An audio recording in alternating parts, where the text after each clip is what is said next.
mammographie et l'échographie sont deux examens complémentaires.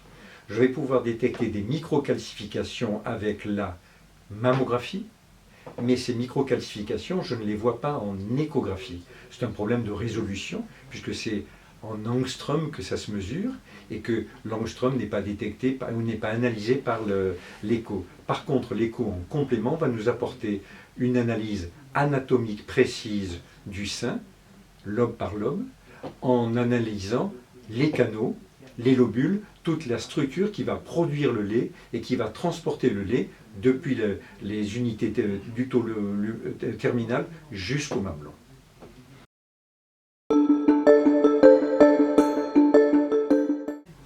Alors, je pense que vous voulez parler de l'élastographie.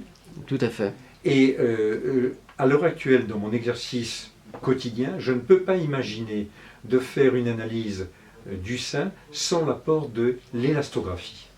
L'élastographie va nous permettre de trier parmi les anomalies que l'on découvre, et l'avantage de l'échographie radiaire, de l'échographie ductale du sein, c'est de voir des lésions millimétriques, c'est d'essayer de détecter des lésions multifocales et multicentriques, mais comme on se trouve devant des structures petites, millimétriques, il faut essayer de sélectionner celles qui sont des modifications physiologiques ou des anomalies pathologiques. Donc l'élastographie va nous aider pour, dans un premier temps, essayer de séparer ce qui est a priori une variation physiologique, je veux parler de l'hyperplasie épithéliale, et puis des petites tumeurs, qu'elles soient bénignes ou malignes.